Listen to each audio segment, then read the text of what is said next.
Welcome back, everybody. Today we're joined by Yanis and Matisse from Rocknightstudios. They developed a game called Rough Rush, which you're going to get to see quite a bit of footage from today, because man oh man did they have a lot to say. But it was really cool because they have a lot of passion for the industry, and they have a lot of great advice for new developers out there. So you guys are going to want to stick around for this whole thing. But before we get going, I just want to remind you to join the Discord if you want to hang out with us, especially if you're a developer. There's already a few developers over there that would love to talk to you. And don't forget to subscribe if you're new here, because we got a lot more of this coming in the future. But without further ado, let's get going. Well, hello, welcome to the show, guys. How are you doing today? We are doing well. Yep. And who do I have the pleasure of talking to today? Why don't you go ahead and introduce yourselves and what you had to do on the project? Okay, so we are from Rocknightstudios. It's a small indie game development company from Latvia. Right now you're talking to Matejs and Yanis. We're developing this game for a while now, and this game is called Rough Rush. Yeah, so I am basically doing a lot of stuff, but mainly I'm putting together the project itself and code and doing the coding, programming, also of course music and so on. Yeah. And I'm more responsible for level design, marketing, administrative stuff. We are basically more or less core of the team, but there are few other people who are very cool and hard-working people. Like our 3D designer, he's an awesome professional guy. He basically became a professional while working on this project.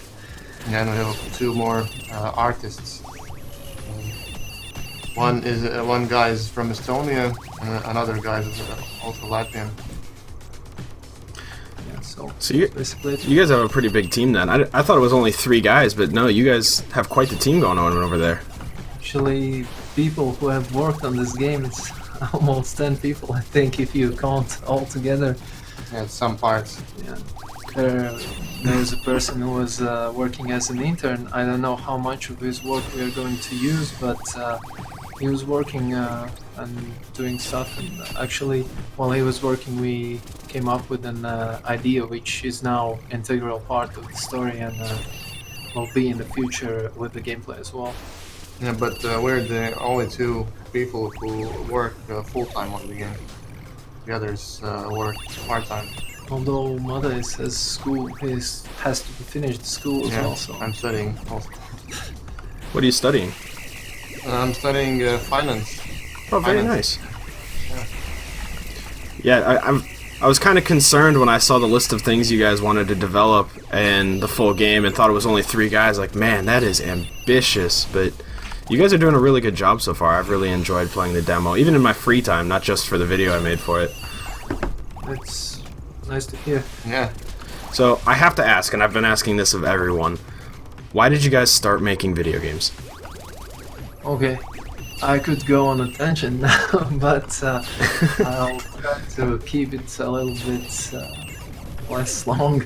So I was taken by computers since I was a little kid, and I was annoyed that I couldn't get to the computers as quickly as many of the people I knew. So basically how I started to make games was probably it might have influenced me. There was a book called the Big Book of the Games, and I read and I was fascinated by it.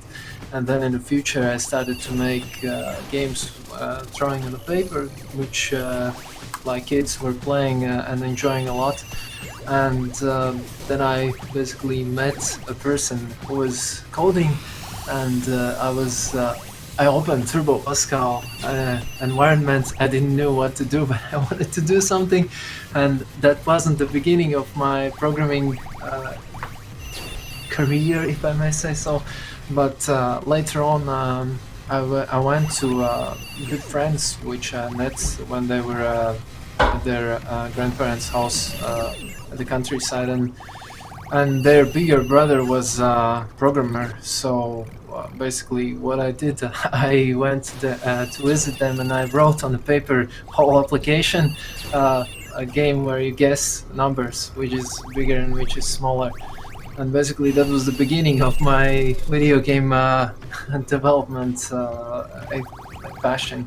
And I know I rewrote it at home. It did work, and so soon after that, I bought a book on Turbo Pascal and started to create new and new, more complex stuff. And basically, in spring, after I don't know which grade it was it, I wrote. I came up with the idea, and I wrote basically graphics library in Turbo Pascal using a little bit of assembly to gain direct access to non-supported video mode, and created my graphics library. That was a big accomplishment when I started to feel that I can do this, and then basically, I just kept on improving. Then there were big changes in my life, but I still kept all the time to try to get connected with the people and how could I make the games and so on. And basically, then I had to start to live on my own, and I got a job as a.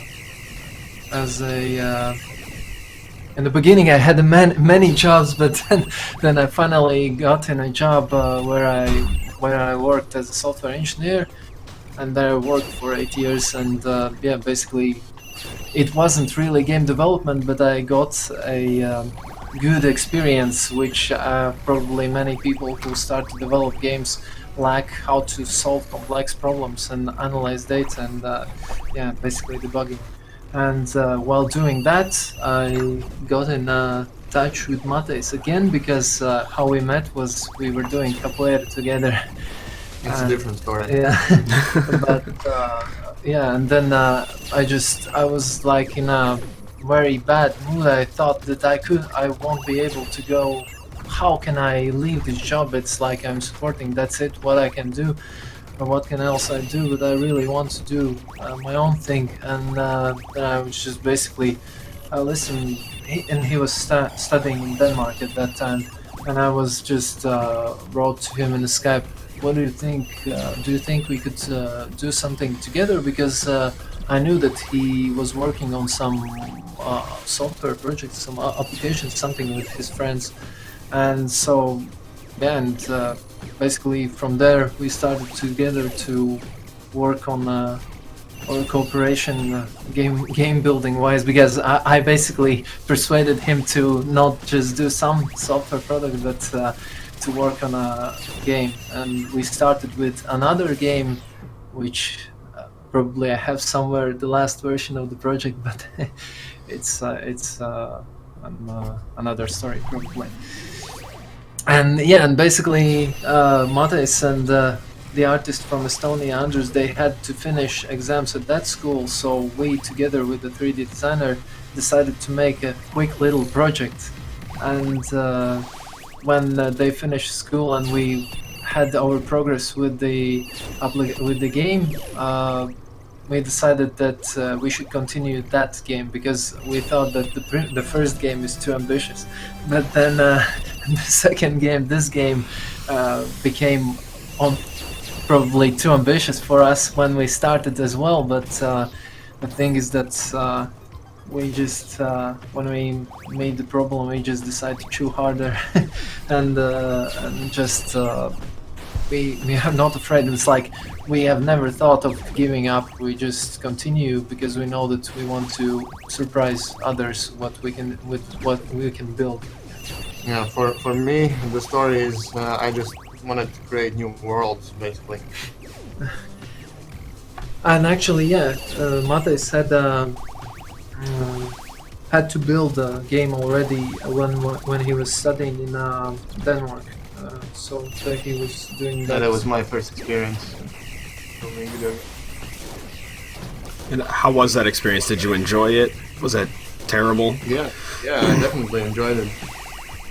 That was another reason why I decided that that's where I want to continue my career. Well, that's pretty cool, actually. I love hearing these stories of how people get started, because it's just little things. And actually, it was cool to hear that you're a software engineer, because I am too.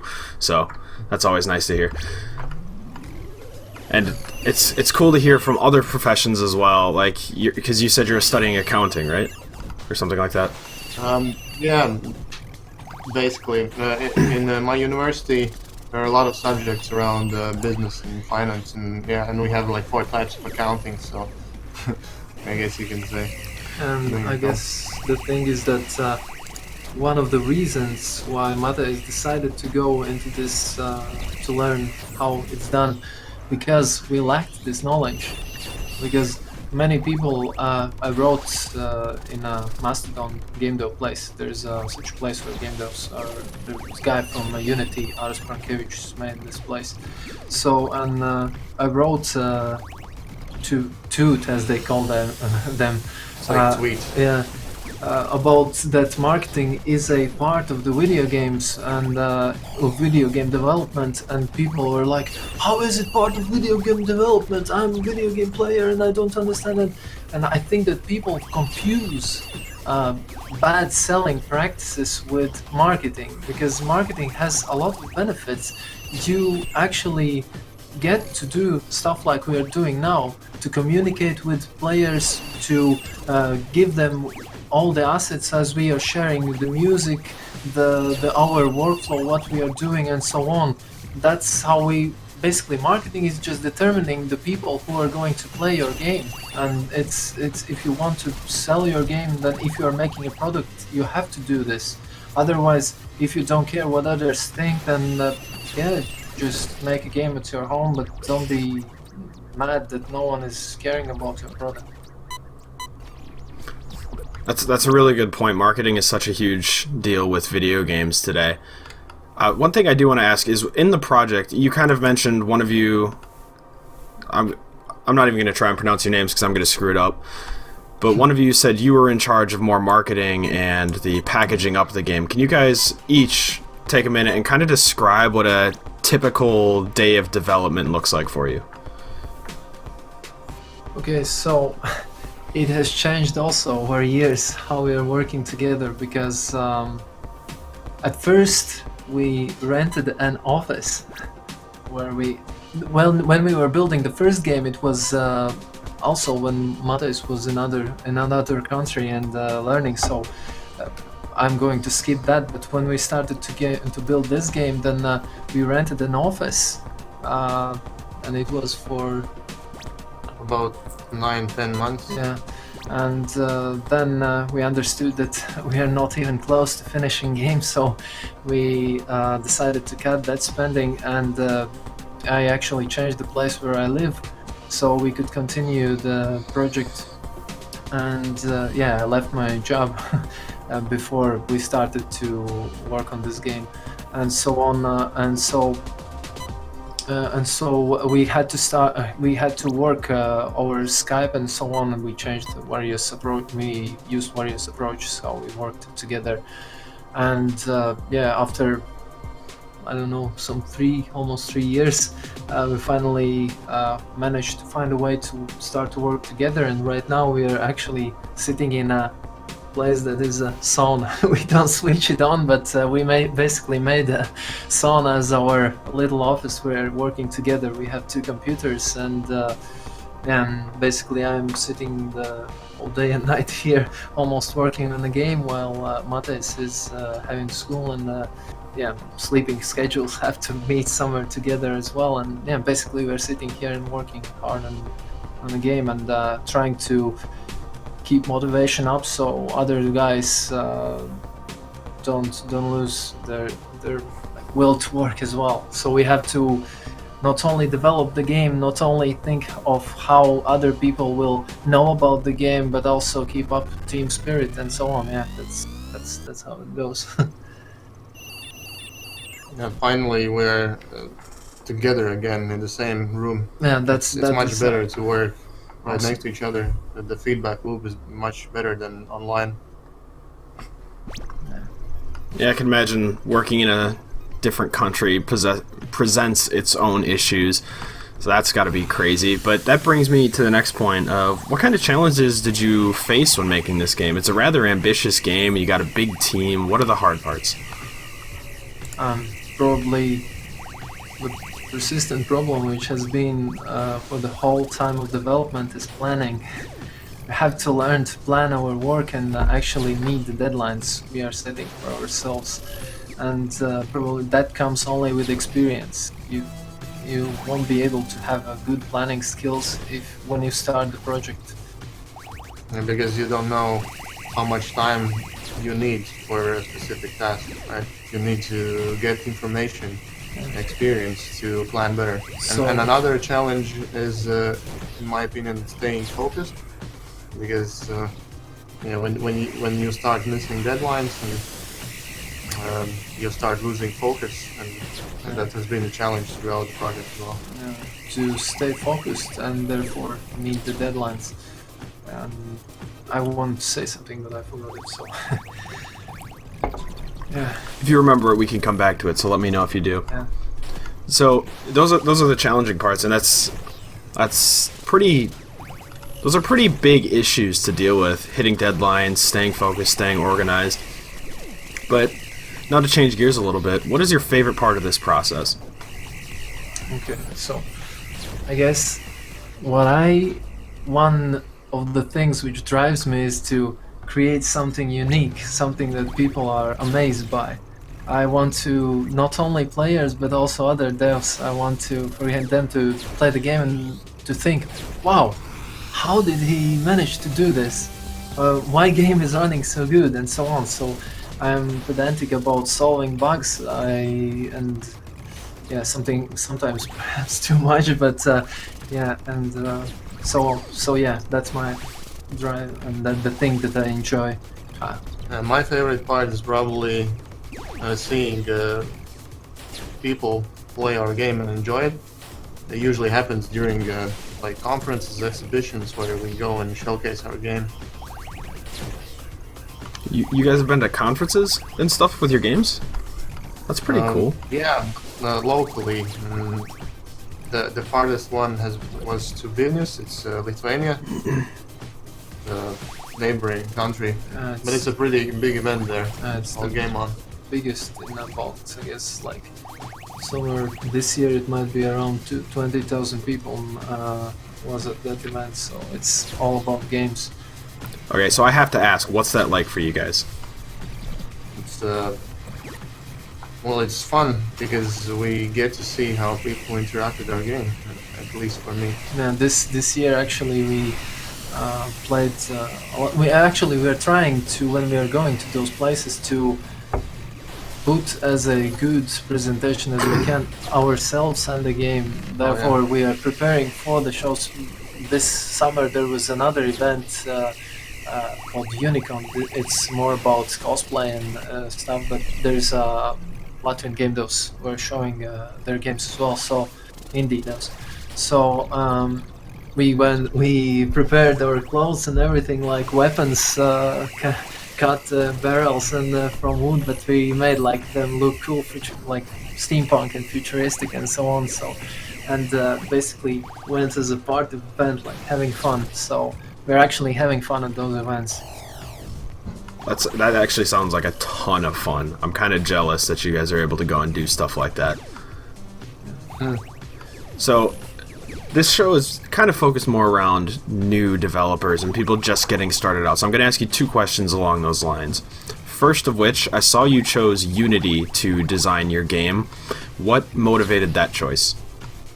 Okay, probably the main motivation is that we all knew I'm more experienced software-wise, so I could choose something else, but it was a nice way to start to work with an application which everybody knew.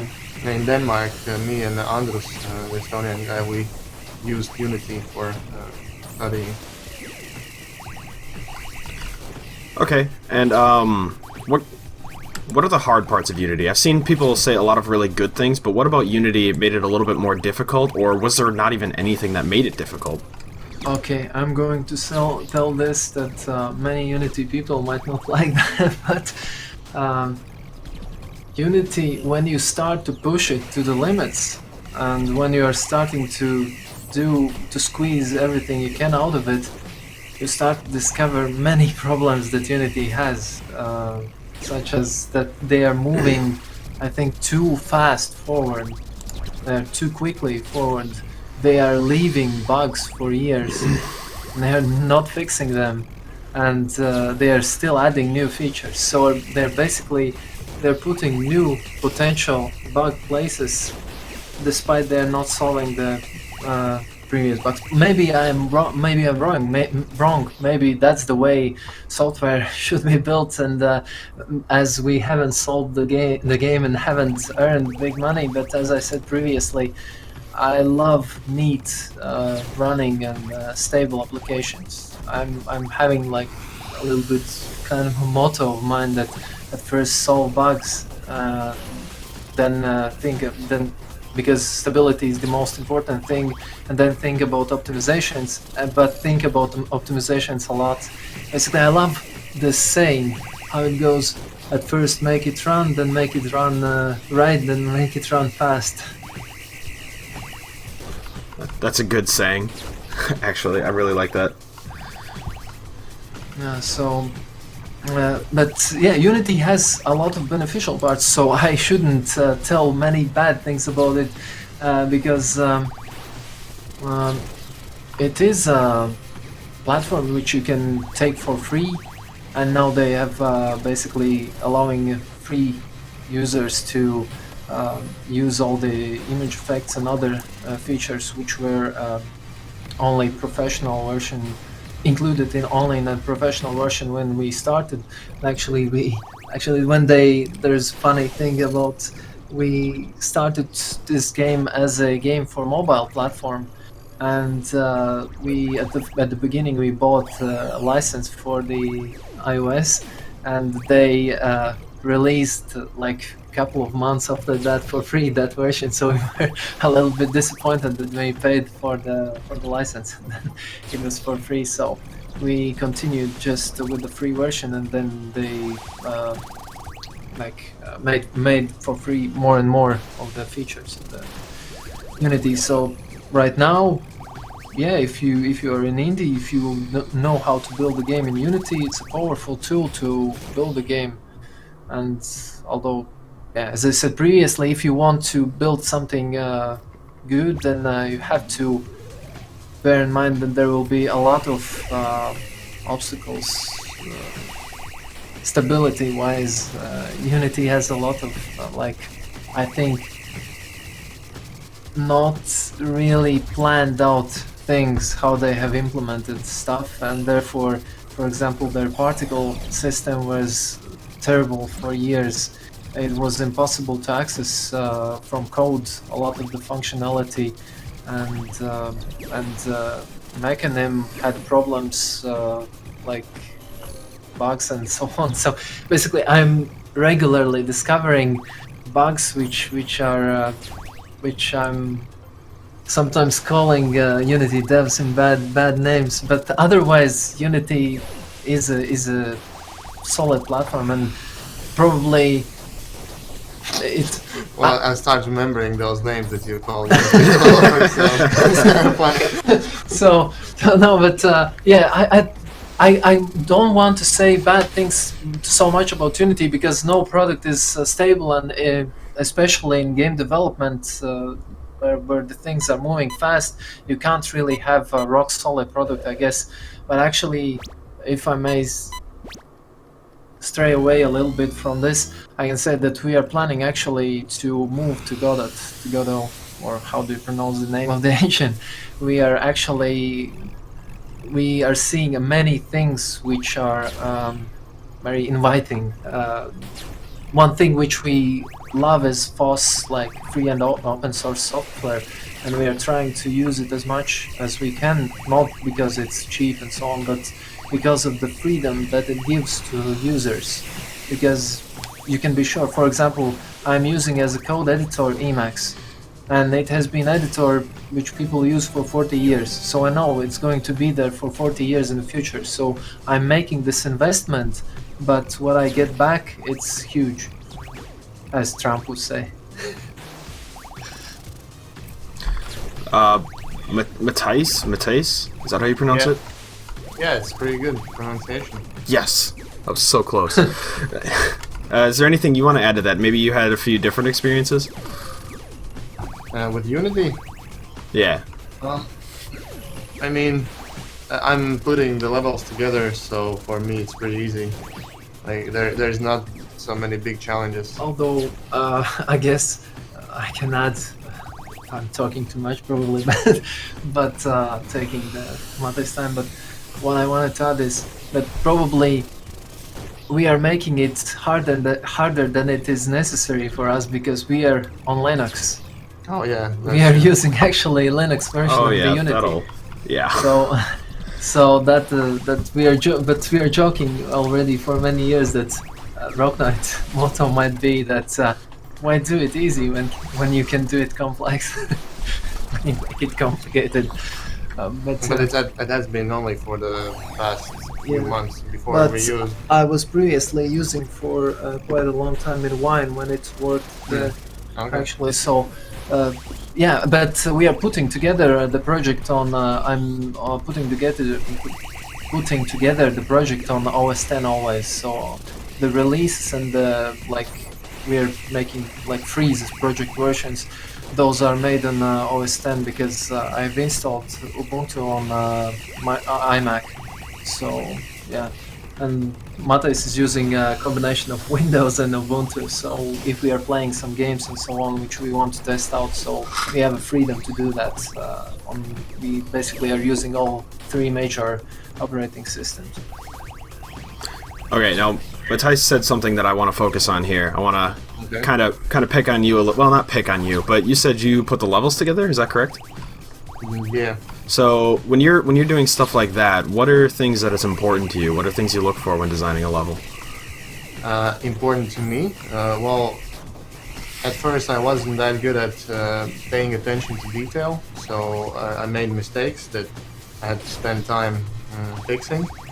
And right now that's what I'm focusing on, to do everything in a quality way from the first time, I guess. Although when we moved here, so then I started to also be a little bit. I guess Mother started to pay attention to details because I was complaining a lot. Yeah, Hans taught me to pay attention to detail. So and now we started perhaps to be a little bit more free, that I'm putting together a project, and if something isn't done until the end, it's not that important. I'm basically just telling, okay, that thing is not done correctly, just fix it for the next version. But yeah, it has changed a lot over years. Again, it goes to me. So, Made. Yeah, I don't know. What else do you wanna? I was just looking to see if you had any extra thoughts that may have been different than Giannis. Is that your name? Yeah. Okay. You pronounce my name, I guess, even better than Mate. Yeah, you're pretty good at names. Don't build up my ego. I don't need that. Okay, sorry. So the last question along the lines of newer developers is, what advice would you guys have for people that are just starting out? They might not have even downloaded a developer yet. So, Okay, maybe I'll start. Well, first of all, you should only start to develop if you have deep passion for building video games, in my opinion, because I think the industry is very tough to make long-term returns. So you really have to be passionate in order to get through the struggles and the challenges in the beginning, and be able to learn and become good enough to actually make living out of it. And we haven't even gotten to that point, so we're still in this beginning phase, struggling. And if we didn't have this passion, we probably would have given up. So I guess it's more an advice to anyone: just really try to understand what is your passion. So we spoke about the subject this morning actually with Matthias, and yeah, I was suggesting too that if you really want to do it, the most important the thing is that you must like what you do, and you need to have passion, because you will find a way how to do it. And we haven't really thought about giving up at all. It's not even a thought, although we're tendering along, I guess there is such a word. And sometimes it goes quicker, sometimes it goes slower, but we are just working hard on what we want to do. But if you're not really sure about that it is your passion, you need some more analysis. And actually, if I can return a little bit as a side note what we spoke previously, that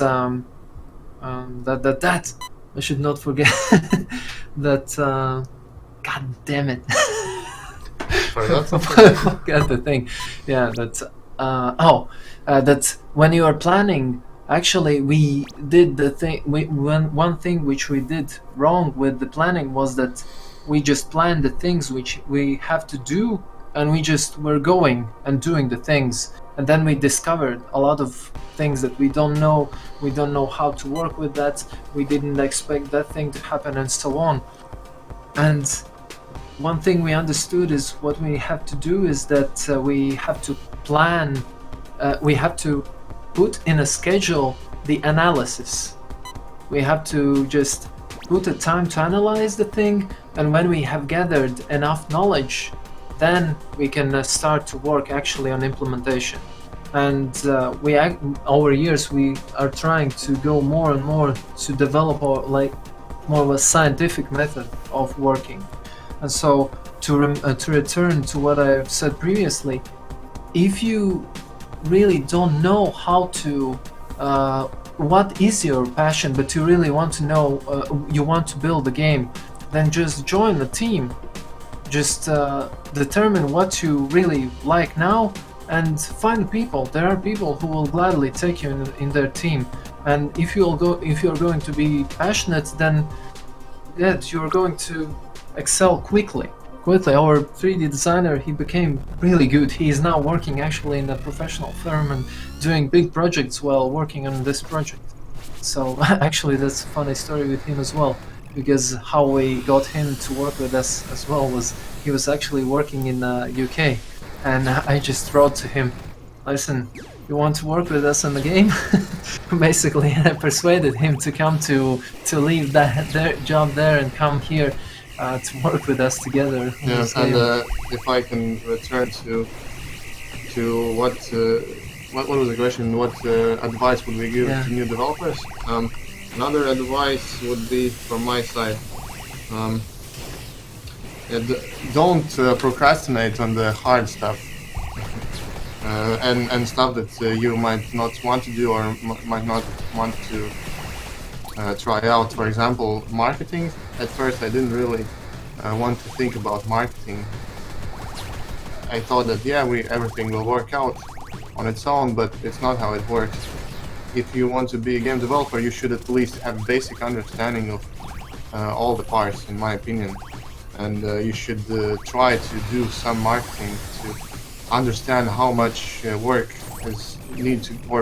or resources need to go into it, so you could better understand in the future, for example, how much would it cost for you to pay someone to do the work, etc. And what I see from my experience, at least in communities where I've been talking to developers, rarely there are people who have understanding of how the industry works, and it's not always bad. You don't always need it. Sometimes you get lucky, but if you want to plan for the long term, you need to think about these things. Thinking about different aspects of game development besides purely development, purely building the game, it's very important if you want to stay in this industry. Also, one more solid, I guess, concrete thing which I can tell is that when I started, as I previously said, I got this passion for video game development. I learned everything. I learned how to compose music, how to draw, how to do 3D modeling, how to do vector graphics, how to program, how to make a story, and so on. And it's hard to do all together. So I would advise to make some kind of a schedule and develop an idea. I'm working on this still, yet after years and years. I'm still developing and trying to find the best way how can I learn new things. And you should make some kind of a tree or an idea of how, make some order of how you learn new things, which can improve knowledge for others, and how can you get better and better. And some ideas how to do that might be that you can start to learn difficult concepts, which is hard to just, you're starting to learn it and hit the wall, and it's hard to move forward. You should start it from both sides, from the top and from the bottom. For example, you should understand how computers work and should have a basic understanding, for example, how assembly works. But you don't have to really code in assembly, but just to understand what computers do. At the same time, to start to build some kind of your game, start even from scratch. So just put together blocks and make your first game. Then move to Blender. In Blender you don't need to write any code. Just drag together blocks of actions and events and just make a game. Just get excited, get excitement, get your friends excited, and so on. So you can you already have some real skill to build something, and at the same time you understand why some mystical problems are appearing, why computers do such stupid things. You start to understand that, for example, compiler is your best friend. People are usually telling this, but many of the beginners don't understand that red complaining stuff is the best thing that could ever happen if it's telling you exactly where's the problem. Learn to debug. And same with marketing and overall strategy. And I have one last advice, and I can't stress how important this is. You have to support Rocknightstudios.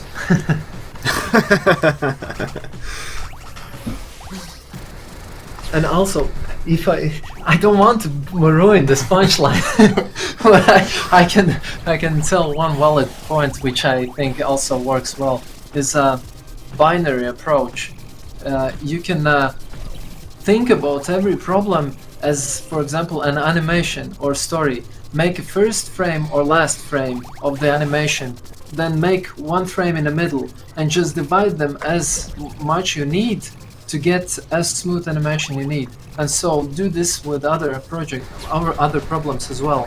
Define the beginning and the end, and then just divide as much you need, and yeah. I think you will need another interview, just be honest. Okay, sorry. No, this is great. This is fantastic. You guys have a lot to say, and you've had a lot of great advice. Although I'm a little concerned that a software engineer just recommended somebody go use Scratch. No, but I actually, that is a funny thing.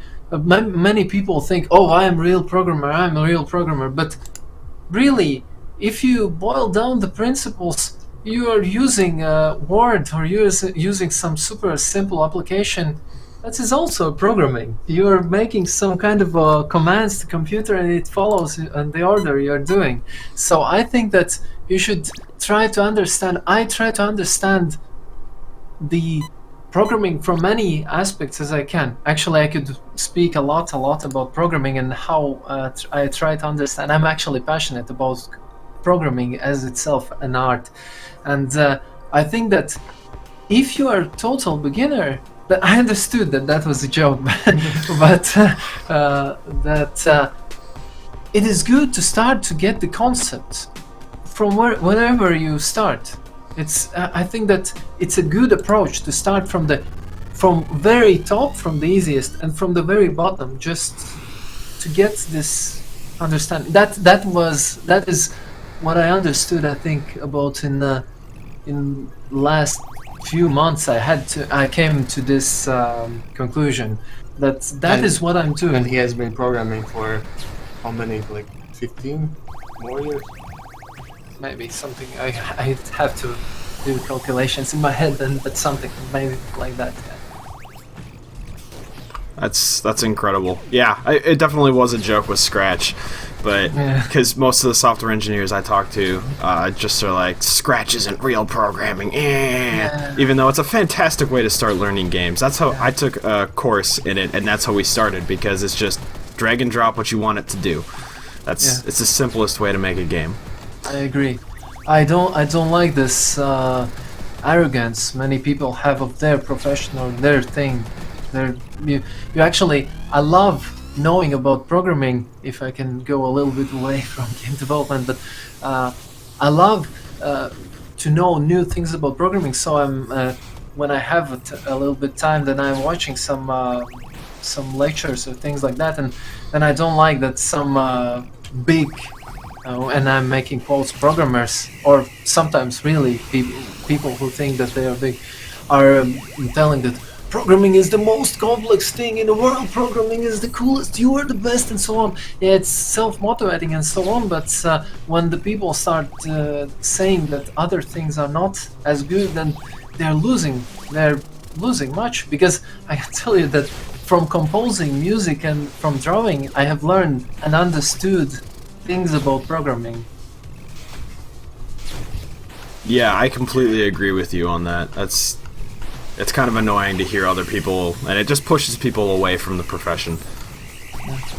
So, we've covered a lot of ground, and it's been really cool to actually hear your guys' passion for video games coming out in this, and game development as a whole. That's been really, really nice to hear. But before we go, since it's about time to start wrapping this up, I want to give you guys a chance to maybe, I know you're releasing a new alpha in a few days. Yeah. But beyond that, what are your big plans? Well, we have started streaming. We have stopped for a while now, but we'll start streaming again on Twitch. We plan to stream, similar to you, other indie game development, other indie games. We plan to stream other indie games, and we plan to stream our game development. We actually have been doing this, and we're just, for now, we mostly concentrated on some Latvian games, and we have a good friend from Russia also, and her game, we were playing her game regularly. So yeah, we are just, if you want to check it out, we have a lot of fun watching playing the games. Yeah, and our development, if people come, then it would be nice for them to put some feedback of what we should improve. So, because we are constantly trying to improve on how we do the things, because when we started we were completely terrible, now we are just terrible. Yeah, that's true. And we have a Discord channel which is a little bit more exclusive. We don't want to post the link anywhere as right now. But yeah, if someone's interested in that, you can write to us, anywhere else. Twitter, Instagram, Twitch. You can check our Instagram. We are not putting pictures now that frequently, but yeah, we are still putting more stories. And you can check out our SoundCloud. There is music from the game. You can in YouTube we haven't put any videos for a while, but you can check some stuff there. And just write in Google Rocknightstudios and start. If you will get in touch with me, I can share. And and you can find our game on GameJolt. Yeah. Okay, so I won't put your Discord link in the description then, but I will have links to your guys' Twitch and your GameJolt page, and probably your SoundCloud page as well. Awesome.